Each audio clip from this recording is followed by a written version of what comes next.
नमस्कार दोस्तों। आज इरकॉन इंटरनेशनल के क्वार्टर वन फाइनल 27 के नतीजे आने वाले हैं। सवाल है, क्या क्वार्टर वन रिजल्ट के बाद इरकॉन इंटरनेशनल शेयर में बड़ी तेजी देखने को मिलेगी? आइए जानते हैं मार्केट एक्सपेक्टेशन और वो की ट्रिगर्स जो रिजल्ट के बाद इस स्टॉक की अगली चाल तय करेंगे। शेयर प्राइस अभी 128 रुपये के आसपास ट्रेड कर रहा है कंपनी का। इसका जो 52 वीक हाई है 190 रुपये और 52 वीक लो 114 रुपये है। इसका मार्केट कैप 12,053 करोड़ रुपए के आसपास का मार्केट कैप है और अभी कंपनी 20 के पीई पे कामकाज करती हुई दिख रही है। तो चलिए स्टार्ट कर देखते हैं इसका रेवेन्यू किस तरीके से दिखेगा एक्सपेक्टेड।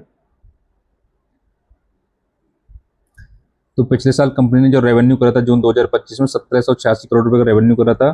पिछले क्वार्टर में मार्च 2026 में 3186 करोड़ रुपए का रेवेन्यू करा है कंपनी ने और अभी 1900 करोड़ रुपए का आसपास रेवेन्यू आपका एस्टिमेटेड है। तो आप देखोगे तो 70 क्वार्टर क्वार्टर देखोगे तो आपको रेवेन्यू गिरता हुआ दिखाई देगा, आपको 40% के आसपास, -40% के आसपास। लेकिन ईयर ईयर आप देखोगे आप तो आपको रेवेन्यू 6% के आसपास आपको ग्रोथ दिख सकती है कंपनी के रेवेन्यू में। और इसके बाद हम प्रॉफिट की बात करें कंपनी के, तो कंपनी का जो प्रॉफिट है लास्ट ईयर 164 करोड़ रुपए का प्रॉफिट था। पिछले क्वार्टर में मार्च 2026 में 191 करोड़ रुपए का प्रॉफिट था, जो अभी 170 करोड़ रुपए के आसपास प्रॉफिट आता हुआ दिख सकता है। तो आप देखोगे ईयर ईयर आपको 4% के आसपास आपको प्रॉफिट में ग्रोथ दिख सकती है। अगर रेवेन्यू 1900 करोड़ रुपए से ऊपर और प्रॉफिट 170 करोड़ से ज़्यादा रहता है तो रिजल्ट एक्सपेक्टेशन से बेहतर माना जाएगा।